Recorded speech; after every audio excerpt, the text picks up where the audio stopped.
أعوذ بالله السميع العليم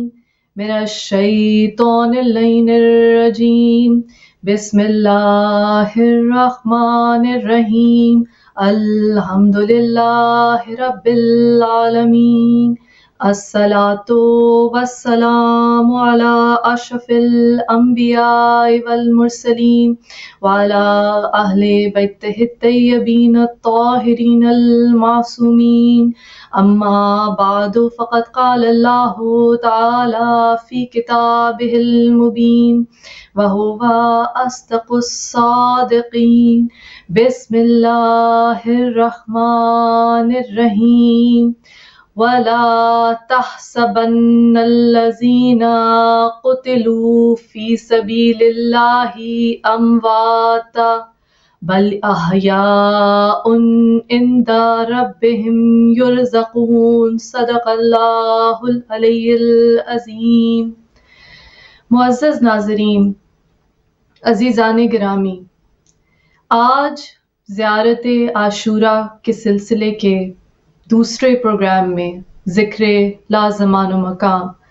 سرنامہ کلام میں جس آیت مبارکہ کی تلاوت کا شرف حاصل کیا گیا، سورہ آل عمران، آیت کا نشان ہے 169۔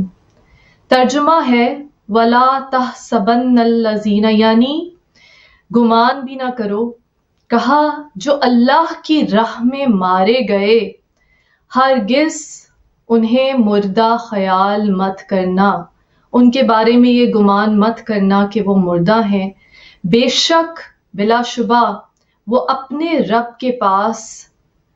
روزی پاتے ہیں، زندہ ہیں، رزق پاتے ہیں، زندہ ہیں۔ عزیزان گرامی، اسی مفہوم کی ایک آیت مبارکہ سورہ بقرہ جس کا نشان 155 ہے، اللہ تعالیٰ ارشاد فرماتا ہے وَلَا تَقُولُوا لِمَن يُقْتَلُ فِي سَبِيلِ اللَّهِ أَمْوَاتًا بَلْ أَحْيَاءٌ وَلَٰكِن لَا تَشْعُرُونَ، کہ جو لوگ اللہ کی راہ میں قتل کیے گئے ان کو مردہ نہ کہو، بلکہ وہ تو زندہ ہیں،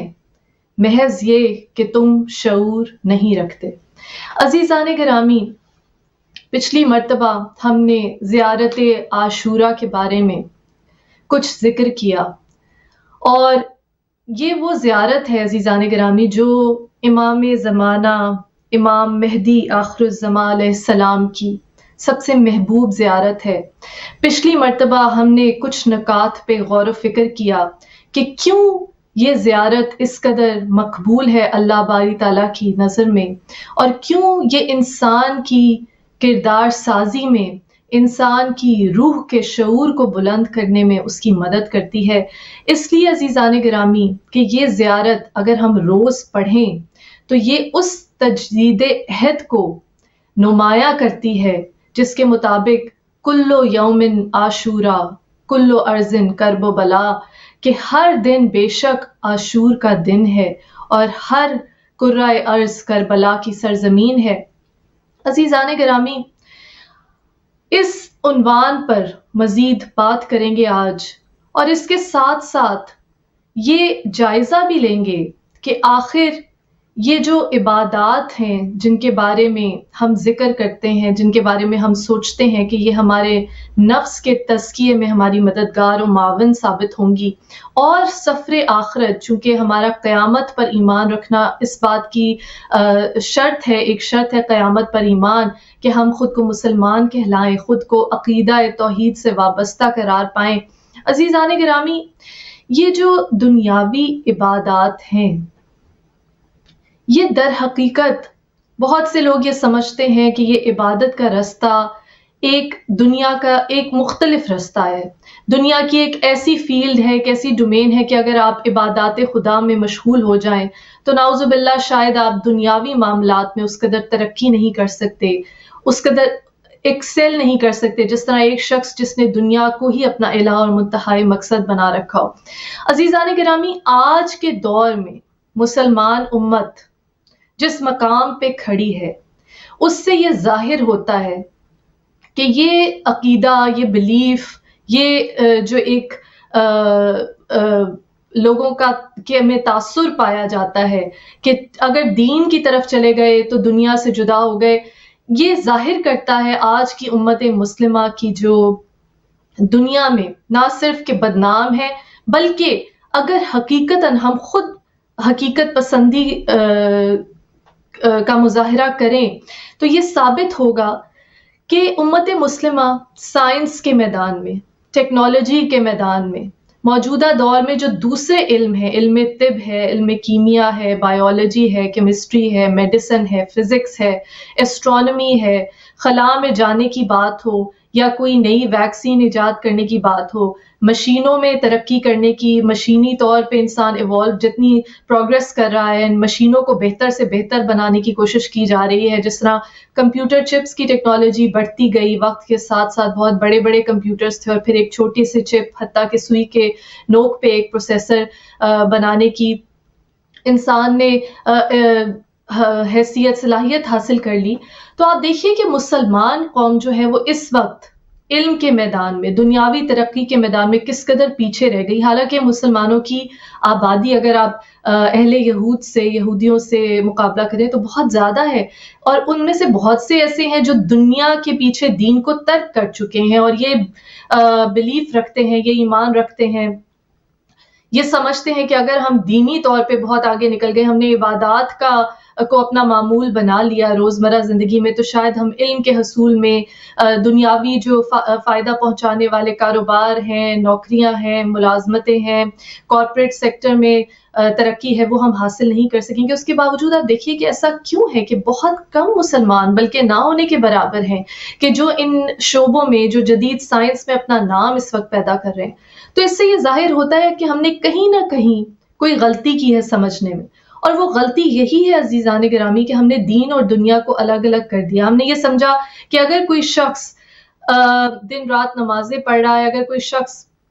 جس طرح ہم زیارت عاشورہ کی بات کریں، اگر ہم یہ سمجھے کہ ہم یہ زیارت پڑھ رہے ہیں اور ہم تجدید عہد کر رہے ہیں، ہم امام حسین علیہ السلام پہ سلام بھیج رہے ہیں، اور جس طرح پچھلی نشست میں نے پچھلی تقریر میں ذکر کیا کہ سلام کا جواب واجب ہے، تو کس قدر فضیلت کی بات ہے کہ امام حسین علیہ السلام سلام کا جواب دیتے ہیں. جس طرح ہم نے ابھی سورہ آل عمران، سورہ بقرہ کی آیات مبارکہ میں اللہ تعالیٰ کے کلام سے ثابت کیا کہ اللہ تعالیٰ جب خود کہتا ہے کہ جو شہید ہیں، جو اللہ کی راہ میں قتل کیے گئے، انہیں مردہ تصور بھی نہ کرو، گمان بھی نہ کرو،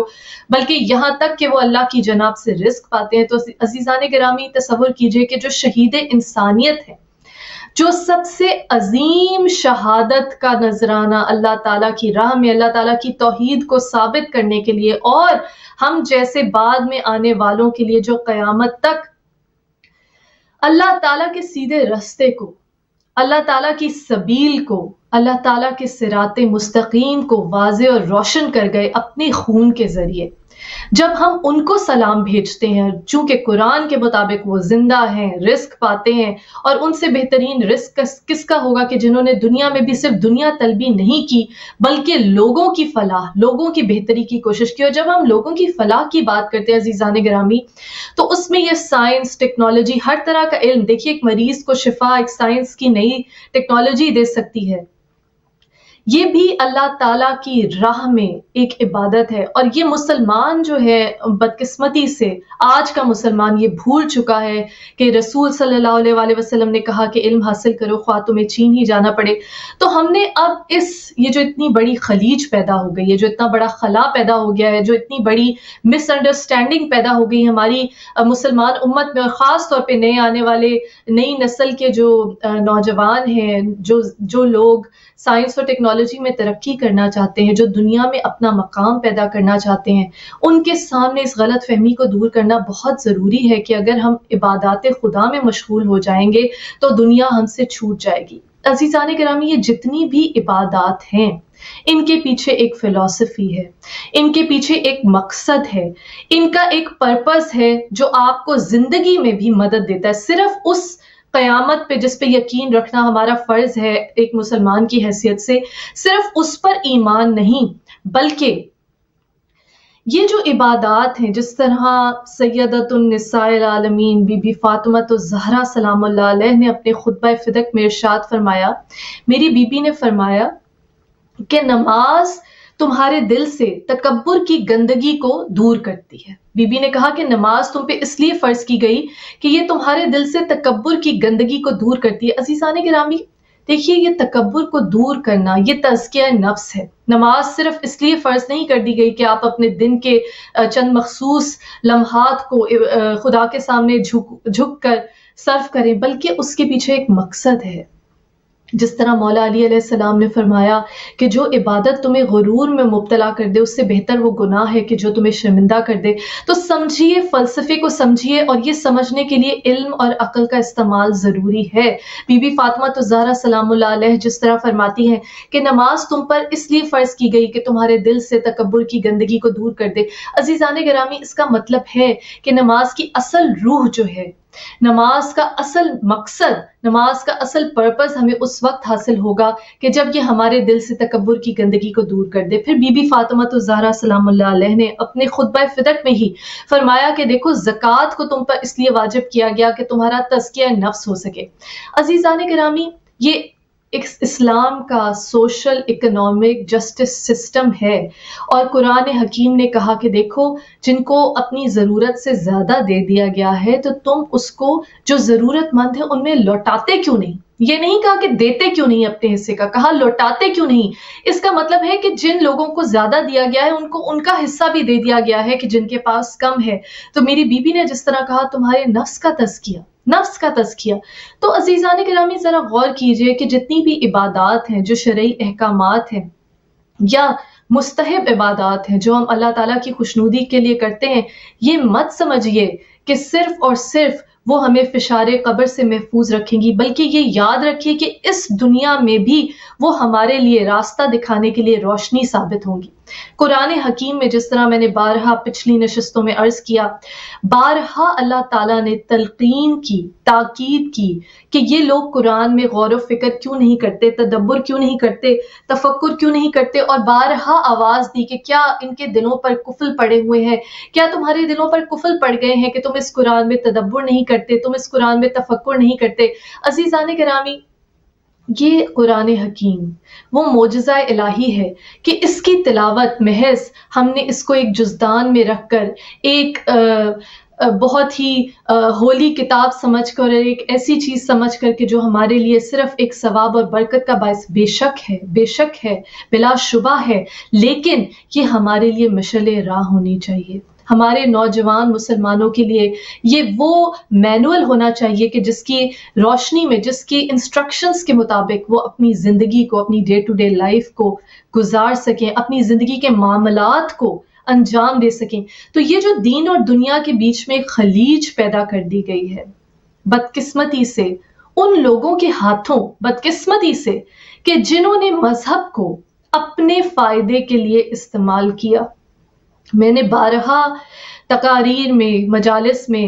امام موسیٰ کاظم علیہ السلام ہمارے 7ویں امام سے روایت کیا گیا اللہ تعالیٰ کے اس فرمان کو۔ اللہ تعالیٰ نے حضرت داؤد، اپنے پیغمبر حضرت داؤد علیہ السلام کو وحی کی کہ اے داؤد دیکھو لوگوں کو تنبیہ کر دو، لوگوں کو وارن کر دو کہ وہ ایسے عالم کو اپنا رہنما نہ بنائے جو دنیا کی چاہت رکھتا ہو، دنیا کی رغبت رکھتا ہو، جو دین کو دنیا کے لیے استعمال کرتا ہو۔ میرے رب نے کہا کہ بے شک ایسے عالم، ایسے رہنما، ایسے ٹیچر جو ہیں وہ لوگوں کے لیے راہزن یعنی ڈاکو کا کام دیتے ہیں، ان کے ایمان کو لوٹ لیتے ہیں، ان کے ایمان کے لیے ایک ڈکیتی کا کام کرتے ہیں، ان کے ایمان پر ڈاکہ ڈال دیتے ہیں۔ عزیزان گرامی، ایک مسلمان پر فرض ہے کہ وہ علم حاصل کرے، ایک مسلمان پر فرض ہے کہ وہ قرآن میں تدبر کرے، قرآن میں تفکر کرے، اور جب قرآن میں غور و فکر کرتا ہے مسلمان تو یہ بات واضح ہو جاتی ہے کہ کسی طور بھی اس انتہائی پریکٹیکل، اس انتہائی آسان، لا اکراہ فی الدین، دین میں کوئی جبر نہیں، اس انتہائی انسانی فطرت سے قریب ترین مذہب اسلام میں، جس کے بارے میں اللہ نے کہا کہ بے شک اللہ کے نزدیک دین اسلام ہی ہے، اس میں کہیں بھی کوئی ایسا فرمان نہیں ہے جو انسان کی فطرت کے خلاف ہو، کوئی ایسا فرمان نہیں ہے کہ جس پہ انسان عمل کرے اور اسے دنیاوی فائدہ حاصل نہ ہو۔ عزیزان گرامی، دیکھیے موجودہ دور میں انسان کی جو نفسیاتی مسائل ہیں، انسان کی جو روحانی بیماریاں ہیں، انسان کی جو نفس کی بیماریاں ہیں، وہ بڑھتی ہی جا رہی ہیں، اور ان بیماریوں کے علاج کے لیے انسان کبھی سائیکالوجسٹ کے پاس جاتا ہے، کبھی انسان کوئی ادویات کا استعمال کرنا چاہتا ہے، کبھی انسان کوئی میڈیٹیشن کرنا چاہتا ہے، کوئی یوگا کرنا چاہتا ہے۔ عزیزان گرامی، جن عبادات کا ہم ذکر کر رہے ہیں، جس طرح زیارت عاشورہ، جس کا ہم نے پچھلی نشست میں بھی ذکر کیا کہ اس کی کس قدر فضیلت ہے، آج بھی میں تھوڑا سا اس کا تذکرہ کروں گی اور پھر اس کے فلسفی پہلو پہ تھوڑا سا غور کرنے کی کوشش کریں گے کہ آخر اس زیارت کو پڑھنے سے کس طرح سے ہماری روح میں اللہ تعالیٰ کا نور سما جاتا ہے، کس طرح سے ہمارے عقل کو نئی ایک نئی سمت کی طرف سفر کرنے کی روشنی ملتی ہے، ایک نئی سمت کا پتہ چلتا ہے۔ اور وہ نئی سمت عزیزان گرامی یہ ہے کہ جب تک ہم ظالم سے اور ظلم سے جدا ہونے کا اعلان نہیں کریں گے، جب تک ہم سچ اور جھوٹ کی تفریق کو اپنے لیے واضح نہیں سمجھیں گے، تب تک ہم صراط مستقیم پہ، اللہ تعالیٰ کی بتائی ہوئی سبیل پہ، اس کے بارے میں جس میں اللہ تعالیٰ نے خود کہا کہ انا ہدیناہ السبیل اما شاکرم و اما کفورا، کہ تمہیں ہدایت کر دی سبیل کی طرف، اب یہ تم پہ ہے کہ تم یا شکر گزار بنو یا کفران نعمت کرنے والے بن جاؤ۔ عزیزان گرامی، ہم تھوڑا سا ذکر کریں گے، تھوڑا سا پچھلے پروگرام میں جو عنوان ہم نے شروع کیا، تھوڑا سا اس کو بھی آگے لے کر چلیں گے، اور پھر تھوڑی سی فلسفی بحث زیارت عاشورہ کے بارے میں ہوگی۔ پچھلے پروگرام میں میں نے بہت سے ایسے واقعات آپ کے ساتھ شیئر کیے جس میں زیارت عاشورہ کی فضیلت بہت مستند ذرائع سے، مستند ریسورسز سے بتائی گئی ہے، اور اس پروگرام میں بھی میں آپ کو تھوڑا سا بتانا چاہوں گی علامہ بہجت رحمۃ اللہ علیہ، جو کہ جنہوں نے موجودہ دور میں یہ اپنے کردار سے ثابت کیا کہ انسان کس طرح روحانی ترقی، روحانی بلندی حاصل کر سکتا ہے۔ ان کے استاد ایک مرتبہ ان کو خواب میں آئے، جو دنیا سے رخصت ہو چکے تھے، ان کے خواب میں آئے، اور علامہ بہجت رحمۃ اللہ علیہ نے ان سے پوچھا، آغائے بہجت نے، کہ آخر آپ استاد مکرم بتائیے کہ آپ کو مرنے کے بعد کن عبادات نے سب سے زیادہ فائدہ پہنچایا، مرنے کے بعد کون سی عبادت ایسی تھی جس نے سب سے زیادہ فائدہ پہنچایا؟ تو ایک بہت اہم بات جو علامہ کے استاد نے بتائی وہ یہ تھی کہ جو نیکی میں نے دنیا میں کی، جو عمل میں نے دنیا میں کیا، چاہے وہ خیرات ہو، چاہے وہ کسی کے لیے کوئی نیکی ہو، کسی کی بھلائی ہو، جو میں نے نیکی دنیا میں انجام دی، مجھے ہر ایک کا حساب ملا، ہر ایک کا بدلہ ملا، ہر ایک کا اجر ملا، ہر ایک کے بدلے ایک اچھی نعمت ملی۔ اور پھر پوچھا کہ سب سے زیادہ کس عمل کا ثواب؟ تو کہا سب سے زیادہ مجھے جس عمل کا ثواب ملا وہ زیارت عاشورہ ہے۔ اس قدر اس کا ثواب مجھے قبر میں پہنچا، مجھے فائدہ ہوا کہ میں نے سوچا کہ میں دن میں 2 مرتبہ پڑھ لیتا، 4 مرتبہ پڑھ لیتا، یا سارا وقت زیارت عاشورہ پڑھتا رہتا۔ عزیزان گرامی، اس واقعے سے بھی 2 باتیں ثابت ہوتی ہیں۔ ایک تو زیارت عاشورہ کی فضیلت، جس پہ ہم نے پچھلی مرتبہ بھی بات کی اور آج بھی بات کریں گے، اور دوسری یہ چیز کہ جس طرح قرآن حکیم میں یہ بیان کیا گیا کہ دیکھو ذرہ برابر بھی کسی نے نیکی کی ہوگی تو اس کا بھی اس کو بدلہ ملے گا، ذرہ برابر بھی برائی کسی نے کی ہوگی تو اس کا بھی اس کو بدلہ ملے گا۔ عزیزان گرامی، رب العزت، وہ پروردگار، وہ ذوالجلال والاکرام بے شک عادل ہے، بہترین عادل ہے، اور عدل آپ جانتے ہیں کہ اصول دین میں سے بہت اہم ایک اصول ہے کہ جس کے بغیر یہی عدل ہے جو ہمیں زیارت عاشورہ سے سیکھنے کا موقع ملتا ہے۔ تو عدل خداوندی کا تقاضا ہے کہ کوئی شخص کسی نے ذرہ برابر بھی نیکی کی ہوگی تو اس کو اس کا اجر اور ثواب ملے گا، کسی نے ذرہ برابر بھی برائی کی ہوگی تو اس کو اس کی سزا ملے گی۔ اسی لیے عزیزان گرامی، یہ جو قیامت پر یقین ہے، یہ اس دنیا میں انسان کو صراط مستقیم پہ چلانے کے لیے، قائم رکھنے کے لیے کس قدر ضروری ہے، کس قدر ناگزیر ہے کہ اس ایمان کے بغیر، اس یقین کے بغیر ہم ہرگز سیدھے رستے پر قائم نہیں رہ سکتے، کیونکہ ایسے بہت سے اعمال ہیں عزیزان گرامی کہ دنیا میں ہمیں ظاہری طور پہ لگے گا کہ شاید ہمیں اس کا اجر نہیں ملا، دنیا میں ظاہری طور پہ ہمیں یہ ضرور محسوس ہو سکتا ہے کہ ہمارے اعمال، ہماری نیکی، کسی کے ساتھ ہم نے اچھا کیا وہ رائگاں ہو گیا، جس طرح مولا علی علیہ السلام نے ایک مرتبہ فرمایا کہ اگر تم کوئی نیکی کرو اور اس کا بدلہ تمہیں برائی کی صورت میں ملے تو یہ سمجھ جاؤ کہ تمہاری وہ نیکی قبول ہو گئی ہے۔ کیونکہ اللہ رب العزت علیم ہے، خبیر ہے، وہ انسان کی وہ علیم بذات الصدور ہے، وہ حتیٰ کہ دلوں کے حال کو جانتا ہے، وہ یہاں تک جانتا ہے کہ کسی انسان کی نیت کیا ہے، اور انما الاعمال بالنیات، اعمال کا دار و مدار نیت پہ ہے، تو انسان کو اس کی نیت کا پھل بھی ملے گا۔ عزیزان گرامی، ہم بات کر رہے تھے زیارت عاشورہ کے فلسفے کی، اور ہم نے ذکر کیا کہ آخر یہ زیارت اس دنیا میں ہمیں کس طرح سے مدد کر سکتی ہے، کس طرح سے ہماری معاونت کر سکتی ہے۔ عزیزان گرامی، دیکھیے کربلا وہ واقعہ ہے، بے شک جس طرح میں نے پچھلے پروگرام میں رسول اللہ صلی اللہ علیہ وآلہ وسلم کی حدیث آپ کی خدمت میں پیش کی، جس میں میرے نبی اکرم رحمت للعالمین صلی اللہ علیہ وآلہ وسلم نے فرمایا تھا اِنَّ لِقَتْلِ الْحُسَيْنِ حَرَارَةً فِي قُلُوبِ الْمُؤْمِنِينَ لَا تَبْرَدْ أَبَدًا، کہ بے شک قتل حسین سے مومنوں کے دلوں میں ایک ایسی حرارت، ایک ایسی گرمی پیدا ہوگی کہ جو تا قیامت ٹھنڈی نہیں ہوگی۔ اس حرارت کو، اس گرمی کو زندہ رکھنے کا نام ہے کربلا کو یاد کرنا، ذکر امام حسین علیہ السلام۔ اس حرارت کو اسی طرح سے گرم رکھنے کا، پرجوش رکھنے کا نام ہے ذکر حسین، امام حسین علیہ السلام۔ اور یہ ذکر عزیزان گرامی جہاں ہم مجالس کی صورت میں کرتے ہیں، وہاں ہم ایک روزانہ ڈیلی بیسس پہ، اور عمل وہی ہے جس طرح میرے نبی نے کہا، جس طرح ائمہ طاہرین علیہ السلام نے کہا کہ عمل وہی ہے کہ جس میں ہمیشگی ہو، جس میں کنسسٹنس ہو، کہ انسان اس عمل کو باقاعدہ مسلسل کرتا رہے، کیونکہ کسی عمل کو آپ نے کچھ عرصہ کیا اور پھر چھوڑ دیا تو اس کا وہ اثر باقی نہیں رہتا۔ دیکھیے بہت سے لوگ سمجھتے ہیں کہ عبادات جو ہیں وہ شاید ضروری نہیں ہے، اور صرف انسانیت کی خدمت کر دینا کافی ہے۔ عزیزان گرامی، میں یہاں پہ یہ کہنا چاہوں گی کہ بے شک اللہ تعالیٰ حقوق العباد پہ بہت زور دیتا ہے، حقوق اللہ جو ہے وہ معاف بھی کر دیتا ہے، لیکن حقوق العباد کی کوئی معافی نہیں۔ اور رسول اللہ صلی اللہ علیہ وآلہ وسلم نے کہا کہ بے شک میں مکارم اخلاق کی تکمیل کے لیے بھیجا گیا، اور کہا کہ تم میں سے بہترین وہ ہے جس کا اخلاق اچھا ہے۔ ایسے بہت سے عبادت گزار ہیں عزیزان گرامی جن کے بارے میں تاریخ میں یہ ملتا ہے کہ ان پہ فشار قبر نازل ہوا اس لیے کہ وہ اپنے اہل خانہ کے ساتھ کرخت تھے، اخلاق سے کام نہیں لیتے تھے، بد اخلاق تھے۔ تو بے شک اس میں کوئی شک نہیں کہ حقوق العباد کو حقوق اللہ سے زیادہ اہمیت دی گئی ہے اس مذہب میں۔ وہ اس لیے کہ ایک انسان مسلمان کا مطلب ہی ہے کہ جس کی زبان سے، جس کے ہاتھ سے، جس کے کسی عمل سے کسی دوسرے مسلمان کو کوئی نقصان نہ پہنچے، اور دوسرا مسلمان جو ہے وہ اس کے شر سے محفوظ رہے، سلامت رہے۔ عزیزان گرامی، اسی لیے ظلم جو ہے، فتنہ جو ہے، فساد جو ہے، وہ قتل سے زیادہ بدتر قرآن میں اس کو کہا گیا۔ اور عزیزان گرامی، یہ حقیقت ہے کہ انسانیت کی خدمت سے بڑھ کر کوئی چیز نہیں، لیکن جب ہم عبادات کی بات کرتے ہیں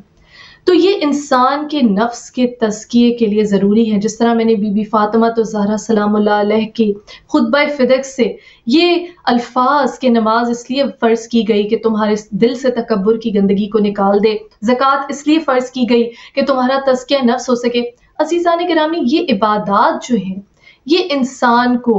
یاد کرانے کے لیے ایک ذریعہ ہے، یاد دہانی کرتی ہیں کہ آخر اس کا زندگی میں مقصد کیا ہے،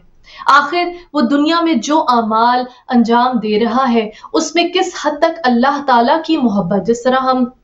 زیارت عاشورہ میں بارہا کہتے ہیں کہ اے اللہ ہم تیری قربت چاہتے ہیں، اے رسول صلی اللہ علیہ وآلہ وسلم ہم آپ کی اور آپ کے اہل بیت کی قربت چاہتے ہیں، تو ہم اجر رسالت کے اس مقصد کو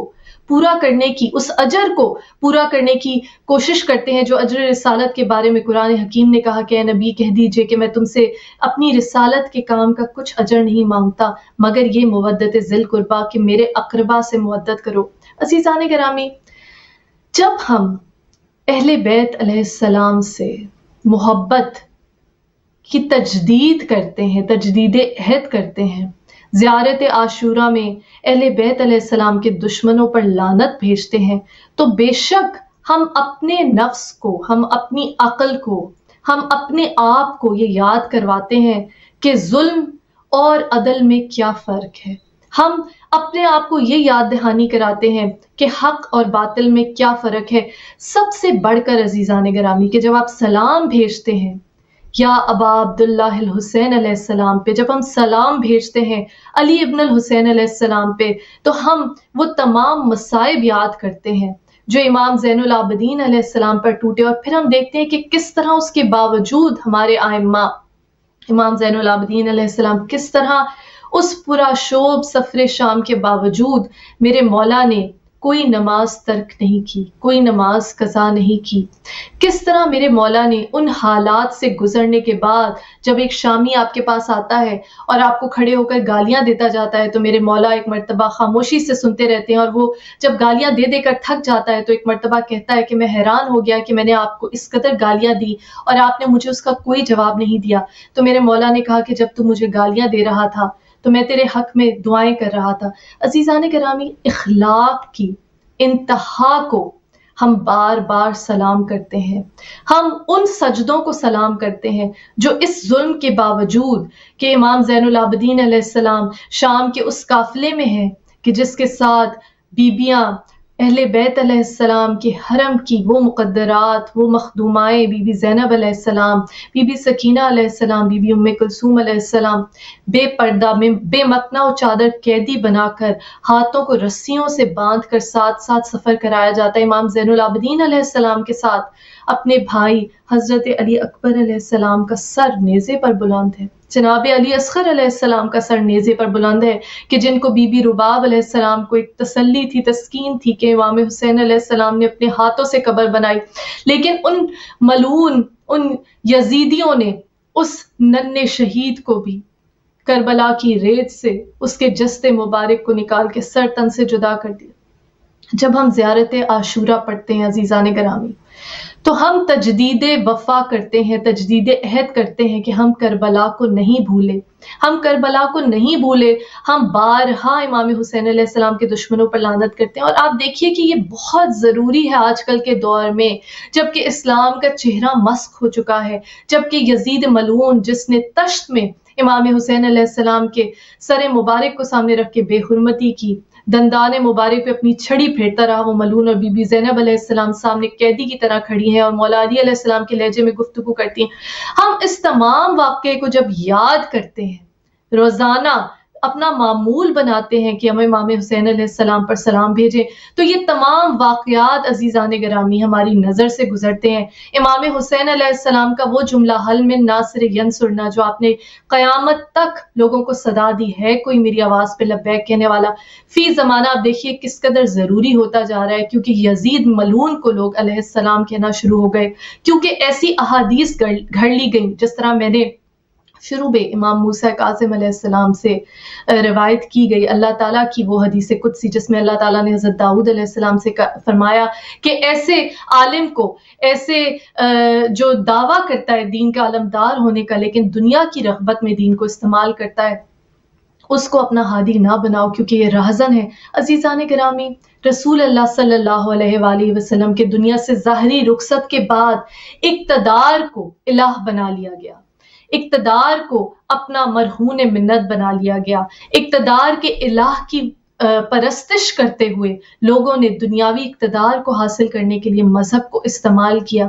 نام نہاد مسلمان تھے وہ جنہوں نے رسول اللہ صلی اللہ علیہ وآلہ وسلم کے نواسے کا سر تن سے جدا کر دیا. نام نہاد مسلمان تھے وہ جس نے مولا علی علیہ السلام اور بی بی فاطمہ علیہ السلام کی صاحبزادی بی بی زینب علیہ السلام کو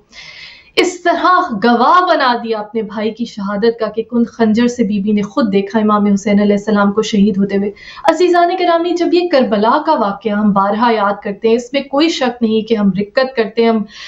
گریہ کرتے ہیں، اور غم حسین میں رونا جس طرح تمام ائمہ علیہ السلام نے اولنا محمد وآخرنا محمد کہا کہ بڑے بڑے گناہوں کو دھو دیتا ہے غم حسین میں رونا. عزیزان گرامی، اس کی وجہ یہ ہے کہ اللہ نے کہا تم تب تک مومن نہیں ہو سکتے جب تک تم ہر عمل جو ہے، تم دوستی بھی اللہ کے لیے کرو، تم دشمنی بھی اللہ کے لیے کرو، تم محبت بھی اللہ کے لیے کرو، تم نفرت بھی اللہ کے لیے کرو. اور پھر جب آپ کربلا کا مطالعہ کرتے ہیں، سب سے عظیم درسگاہ کربلا ہے عزیزان گرامی. جب ہم کربلا کو یاد کریں گے، جب ہم امام حسین علیہ السلام کی قربانی کو یاد کریں گے تو ہمیں نہ صرف اس دنیا کی حقیقت معلوم ہو جائے گی بلکہ ہمارا قبلہ و کعبہ درست ہو جائے گا. ہم یہ سمجھ لیں گے کہ آخر اس دنیا میں آنے کا مقصد کیا ہے. ہم نفس مطمئنہ کی نہ صرف زندگی سے بلکہ شہادت مبارکہ سے، امام حسین علیہ السلام کی اس عظیم شہادت سے یہ سبق حاصل کرتے ہیں کس طرح میرے مولا حسین علیہ السلام نے نماز شب کی دعاؤں میں جس بیٹی کو مانگا اور بعد میں کہا کہ یا اللہ جب تو تڑپتا ہو، جب تیرے دین کو ضرورت پڑے، یا اللہ پہلے دعائیں کی نماز شب میں کہ مجھے ایسی بیٹی دے کہ نہ میں اس کے بغیر رہ سکوں اور نہ وہ میرے بغیر رہ سکے، اور پھر کہا کہ یا اللہ جب تیرے دین کو ضرورت پڑے۔ عزیزان گرامی، یہ دین کیا ہے؟ آخر کیا دین تھا جس کی سربلندی کے لیے امام حسین علیہ السلام نے یہ قربانی پیش کی، اور پھر کہا یا اللہ میرے مولا نے کہا جب تیرے دین کو ضرورت پڑے تو میں اس بیٹی کو، اس سکینہ کو روتا تڑپتا ہوا چھوڑ کر تیری بارگاہ میں اپنی جان کا نذرانہ پیش کرنے کے لیے پہنچ جاؤ۔ عزیزان گرامی، جب یہ لمحہ فکریہ ہے ہر انسان کے لیے، دنیا کے ہر نفس کے لیے، کہ آخر نفس مطمئنہ بننے کے لیے میرے مولا حسین علیہ السلام نے جو قربانی پیش کی، کیا اپنی ذات کے لیے تھی؟ ہرگز نہیں۔ اگر اپنی ذات کے لیے ہوتی تو یزید کے سامنے کلمہ حق بلند نہ کرتے۔ نام نہاد مسلمان وہ بھی تھا، لیکن وہ دین کو اس دنیا کے حصول کے لیے استعمال کر رہا تھا، جبکہ ہم نے امام حسین علیہ السلام کے بتائے ہوئے راستے پر چلتے ہوئے دین کو دنیا کے لیے استعمال نہیں کرنا۔ امام حسین علیہ السلام کا ایک قول ہے کہ بہت سے لوگ ہیں کہ جو ضرورت کے وقت دین کو استعمال کرتے ہیں، ایک لبادے کی طرح اوڑھ لیتے ہیں، اور جب کام پورا ہو جاتا ہے تو اس کے بعد دین کو چھوڑ دیتے ہیں۔ یہ انہی لوگوں کی مثال ہے عزیزان گرامی جو تاجروں کی عبادت ہے۔ تاجروں کی عبادت یعنی فائدے کے لیے، دنیاوی فائدے کے لیے عبادت کرنا، یا پھر جہنم کے خوف سے عبادت کرنا، ایک بزدل کی عبادت۔ عبادت کیجئے تو ایک عاشق کی عبادت کیجئے۔ زیارت عاشوراء وہ تجدید عہد ہے جو ہمیں یاد دلاتا ہے کہ جب امام حسین علیہ السلام کا قافلہ کربلا کی سرزمین پر پہنچا، بہت سی مجالس میں آپ نے سنا ہوگا اور میں نے پہلے بھی ذکر کیا ہوگا کہ کسی نے، بہت سے عالموں نے کہا، ذاکروں نے کہا، جبکہ مولا نے پوچھا کہ یہ کون سی جگہ ہے، ظاہر ہے لوگوں کو بتانے کے لیے اور تاریخ میں رقم کرنے کے لیے مولا نے پوچھا، حالانکہ کل شیء احصیناہ فی امام مبین، کے بے شک امام ہر شے کا علم رکھتے ہیں۔ کسی نے کہا کربلا، نینوا۔ میرے مولا حسین علیہ السلام نے کہا کہ یہ عاشقان خدا کی قتل گاہ ہے، عاشقان خدا کی قتل گاہ ہے۔ جب ہم سلام بھیجتے ہیں ان روحوں پہ جو اس عشق خدا میں جنہوں نے اپنی جانوں کے نذرانے پیش کیے، عزیزان گرامی، کیا وہ لوگ اہل و عیال والے نہیں تھے؟ بے شک تھے۔ یہ تمام شہید جو 72 شہید ہوئے کربلا کے، یہ تمام اپنے اپنے گھروں کو چھوڑ کے، بی بی زینب علیہ السلام، حضرت عبداللہ ابن جعفر طیار کو چھوڑ کر، اپنے شوہر نامدار کو چھوڑ کر، یہ وہ لوگ تھے جو اپنے اہل و عیال کے ساتھ بے پناہ محبت کرنے والے تھے۔ یہ وہ لوگ تھے جو اپنی بیویوں کے، اپنی اولاد کے حقوق پورے کرنے والے لوگ تھے۔ آخر کیا وجہ تھی کہ خدا کی راہ میں جب امام حسین علیہ السلام نے کلمہ حق بلند کیا تو اور چراغ بجھایا اور کہا کہ جو جو جانا چاہتا ہے چلا جائے، اس پہ کسی قسم کا کوئی عذاب نہیں، اس پہ کسی قسم کی کوئی شکایت نہیں، کسی قسم کا کوئی گلہ نہیں، اس پہ کسی قسم کی کوئی اس کے اعمال پہ آنچ نہیں آئے گی، لیکن یہ لوگ پھر بھی امام مظلوم کے ساتھ کھڑے رہے۔ ان روحوں پہ ہم سلام بھیجتے ہیں کہ جنہوں نے اپنی جانوں کا نذرانہ امام حسین علیہ السلام کے ساتھ کلمہ حق کو سر بلند کرنے کے لیے دیا۔ جب ہم ان روحوں پر سلام بھیجتے ہیں تو تب ہمیں دنیا کی حقیقت معلوم ہوتی ہے،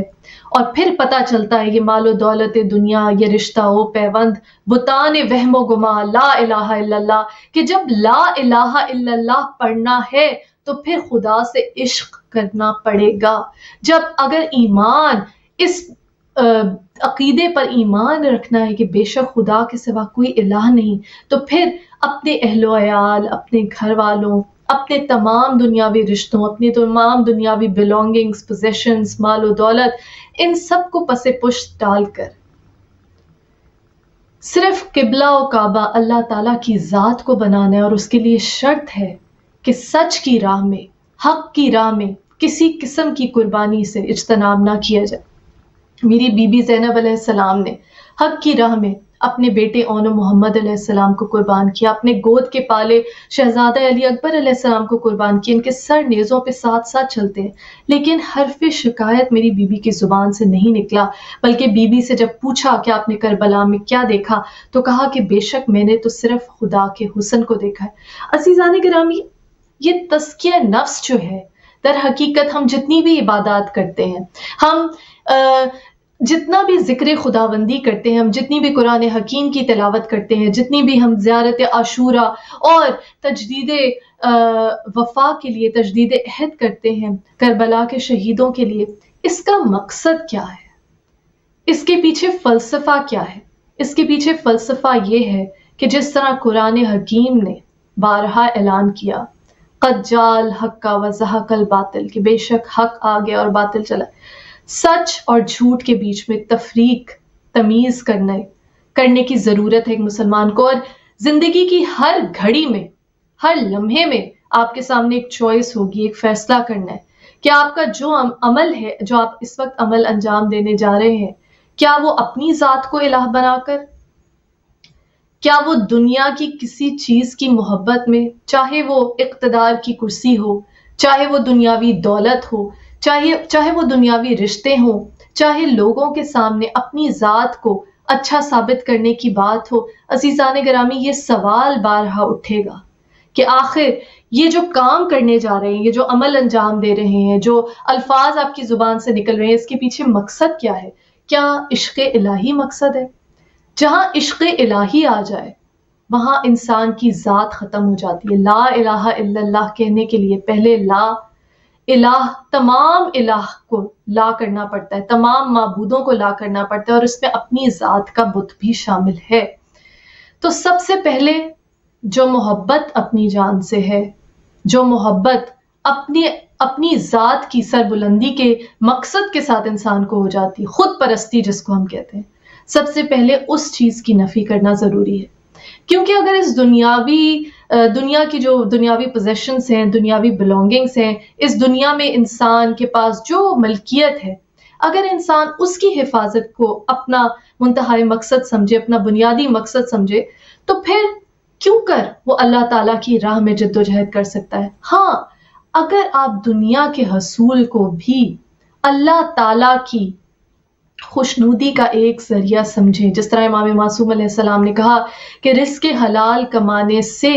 ایسے گناہ دھل جاتے ہیں جو نماز اور روزے سے نہیں دھلتے۔ اگر آپ حلال رزق کمائیں، اور اسی لیے جس طرح ہم نے پچھلی مجلسوں میں، پچھلی تقاریر میں، پچھلی نشستوں میں ذکر کیا کہ یہ حجت خدا، مظہر خدا انسانی شبیہ میں اللہ کا نور اسی لیے بھیجا گیا کہ بتا سکیں۔ امام عالی مقام مولا علی امیر المومنین علیہ السلام نے یہودی کے باغ میں مزدوری کر کے بتایا کہ کس طرح رزق حلال کما کر اپنے بیوی بچوں کا پیٹ بھرا جاتا ہے۔ یہ نہیں کہ مذہب کو استعمال کریں، یہ نہیں کہ مال غنیمت کو استعمال کریں، یہ نہیں کہ نام نہاد اس مذہب کا پرچم بلند کر کے جس طرح اپنی جیبیں بھرنا شروع کر دیں تو وہی عالم، وہی رہنما، وہی مذہبی لیڈر یا مولوی بن جائیں گے کہ جن کے بارے میں اللہ تعالیٰ نے وارن کیا، تنبیہ کی گئی ہے کہ ان کو اپنا ہادی نہ بناؤ، ان کو اپنا لیڈر نہ بناؤ، ان کو اپنا رہنما نہ بناؤ، کہ یہ راہزن ہے، یہ ڈاکو ہے۔ عزیزان گرامی، اگر ہم نے مذہب کو محض اور محض اجارہ داری اور ایک ایسی ڈومین یا ایسی فیلڈ سمجھ لیا کہ جو ان نام نہاد علماء، ان نام نہاد مذہب کے ٹھیکیداروں کے پاس ہے اور وہی اس مذہب کے بارے میں فیصلے کریں گے، تو پھر امام حسین علیہ السلام کا وہ مقصد فوت ہو جاتا ہے۔ امام حسین علیہ السلام کا وہ عظیم مقصد کہ جس کے لیے آپ نے کربلا میں قربانی دی، وہ یہی ہے عزیزان گرامی۔ کیونکہ جس طرح میں نے پچھلی مرتبہ بھی ذکر کیا، حافظ قرآن بھی موجود تھے اس یزیدی لشکر میں، کئی مرتبہ پاپیادہ حج کرنے والے موجود تھے، جبکہ شمر ملعون کے بارے میں جس نے کند خنجر سے میرے مولا امام حسین علیہ السلام کا سر تن سے جدا کیا، اس کے بارے میں بھی کہا جاتا ہے کہ اس نے پیدل حج کیے، حافظ قرآن تھا یہ کہا جاتا ہے، لیکن دل سخت ہو چکا تھا۔ وہ یہ نہیں جانتا تھا کہ اسلام اصل میں کیا ہے، عشق خدا عشق محمد مصطفیٰ صلی اللہ علیہ وآلہ وسلم ہے، اور عشق محمد مصطفیٰ صلی اللہ علیہ وآلہ وسلم عشق علی علیہ السلام ہے، عشق امام حسین علیہ السلام ہے۔ وہ اس حقیقت کو نہیں جانتا تھا، جس طرح قرآن حکیم نے کلیئرلی بہت واضح الفاظ میں کہا کہ تمہاری تمام نمازیں تمہارے منہ پہ مار دی جائیں گی، تمہارے حج، تمہاری زکوٰۃ، تمہارے تمام اعمال تمہارے منہ پر مار دیے جائیں گے اگر تم اپنی آوازوں کو نبی صلی اللہ علیہ وآلہ وسلم کی آوازوں پر بلند کرو گے، اور اگر تم نبی کے سامنے قدم ان کے قدم سے آگے بڑھاؤ گے۔ عزیزان گرامی، آخر اس کا مقصد کیا ہے؟ کیوں اس قدر تاکید کی گئی ختمی مرتبہ صلی اللہ علیہ وآلہ وسلم کے سامنے اپنی آوازوں کو آپ کی آواز سے بلند نہ کریں، اپنے قدموں کو رسول اللہ صلی اللہ علیہ وآلہ وسلم سے پیچھے رکھیں؟ اگر بنیادی فلسفے کی طرف نگاہ کریں تو یہ بنیادی فلسفہ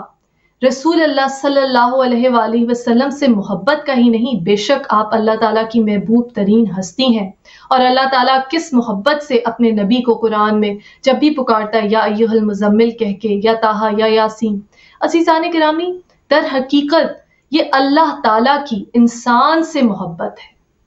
کیونکہ یہ نبی صلی اللہ علیہ وآلہ وسلم جنہیں رحمت للعالمین بنا کر بھیجا گیا، اور ہم بارہا ذکر کرتے ہیں اہل بیت سے محبت، ہم بارہا ذکر کرتے ہیں کہ من کنت مولا فہذا علی مولا پہ جو ایمان رکھنا ہے وہ آخر اس قدر کیوں ضروری ہے؟ اس لیے کہ قرآن نے خود آواز دی، وما ینطق عن الہوا ان ہوا الا وحی یوحا، کہ بے شک یہ نبی اپنی زبان سے ایک حرف بھی نہیں کہتا، جو بھی کہتا ہے وہ بھیجی ہوئی وحی ہے۔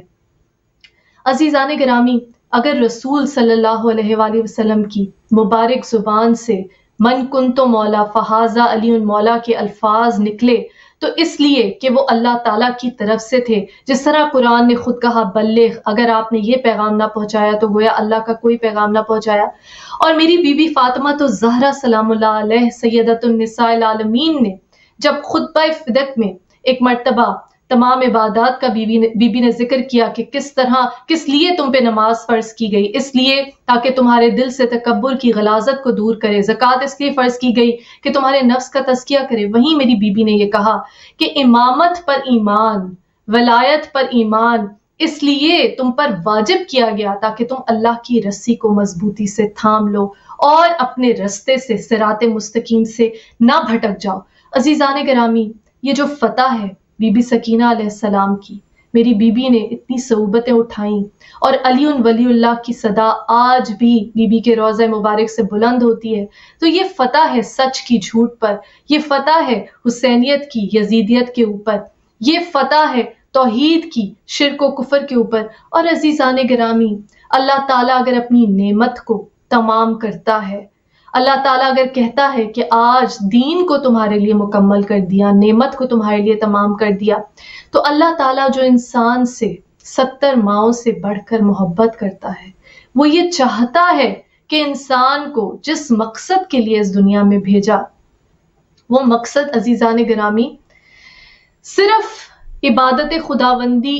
اس عبادت جس کو ہم عبادت کہتے ہیں، نماز پڑھنا، روزہ رکھنا، صرف یہ عبادات نہیں ہے، بلکہ اپنی زندگی کو اس مقصد کے تحت گزارنا جس مقصد کے لیے امام حسین علیہ السلام نے شہید انسانیت بن کر کربلا کے میدان میں اپنی جان کا، اپنے بیٹوں، اپنے بھائیوں، اپنے اقربا کی جانوں کے نذرانے پیش کیے۔ بی بی زینب علیہ السلام نے جس طرح شام کے سفر میں اپنے بھائی کے سر کو نیزے پہ بلند ہوتا ہوا دیکھتے ہوئے، اپنے بیٹوں اون محمد علیہ السلام اور شہزادہ علی اکبر علیہ السلام کے سروں کو نیزوں پر بلند ہوتے ہوئے بی بی کے بندھے ہوئے ہاتھوں کے ساتھ کس طرح بی بی نے کلمہ حق بلند کیا۔ ہم جب تجدید وفا کرتے ہیں، تجدید عہد کرتے ہیں مقصد امام حسین علیہ السلام کے ساتھ، تو در حقیقت ہم اس بات کی یاد دہانی خود کو کراتے ہیں کہ ہمارا اس دنیا میں بھیجے جانے کا مقصد کیا ہے۔ ہم نے اہل بیت علیہ السلام کی زندگیوں سے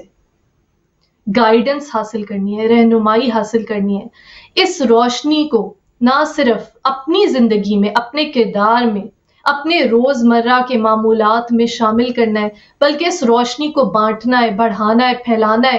اور دنیا کے سامنے جو تاثر ہے اسلام کا، جو چہرہ مسخ کر دیا گیا، جو امیج اس وقت اسلام کا بتایا گیا اور لوگوں کی سمجھ میں آ گیا کہ شاید مسلمان وہی ہے، کہ شاید وہ دنیاوی طور پر کسی قسم کی صلاحیت نہیں رکھتا، دنیاوی طور پہ ایکسلنس شاید اس کے دین کا حصہ نہیں ہے، حالانکہ علم مومن کی کھوئی ہوئی میراث ہے عزیزان گرامی۔ اور جب ہم نے صداقت کے ساتھ، عشق الہی کے ساتھ علم کو حاصل کرنا ہے، تو پھر ہم بے شک تمام انسانیت کے لیے، تمام بنی نوع انسان کے لیے فائدے حاصل کرنے اور دوسروں کو فائدہ پہنچانے کے قابل ہو جائیں گے۔ تو عزیزان گرامی، یہ زیارت عاشورہ پڑھنے کا جو معمول ہے، یہ انسان کو روحانی طور پہ جگا دیتا ہے، اور روحانی طور پہ جب آپ بیدار ہو جائیں گے، جب آپ نیند سے، غفلت سے بیدار ہو جائیں گے، جاگ جائیں گے، تو یہ آپ جان لیں گے کہ اللہ تعالیٰ نے انسان کو عظیم ترین کارنامے کرنے کے لیے اس دنیا میں بھیجا۔ ہمارے ائمہ طاہرین علیہ السلام نے علم کی اور اخلاق کی بلند ترین مثالیں اپنی اسوہ حسنہ سے پیش کیں،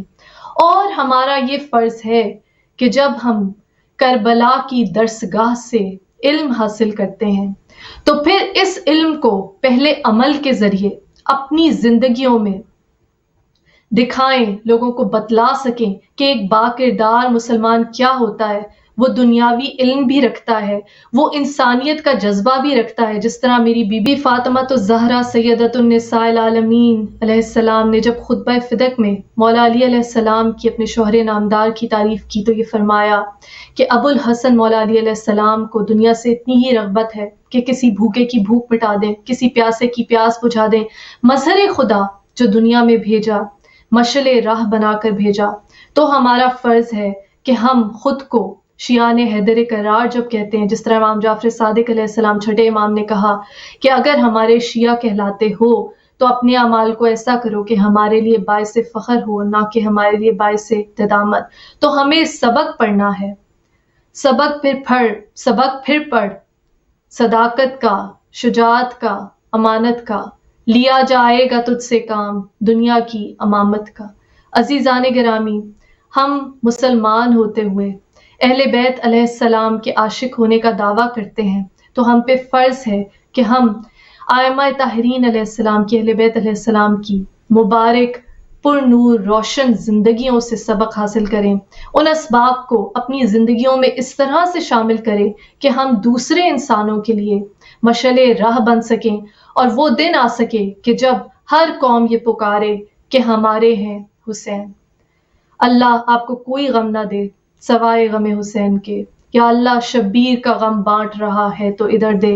اور جو ناظرین اس مجلس میں، اس تقریر میں آج شامل ہوئے ہیں، ان کی تمام دلی حاجات اہل بیت علیہ السلام کے صدقے میں یا اللہ اپنی بارگاہ میں قبول و منظور فرما۔ وما علینا الا البلاغ، لعنت اللہ علی قوم الظالمین۔ اللہم صلی علی محمد وآل محمد۔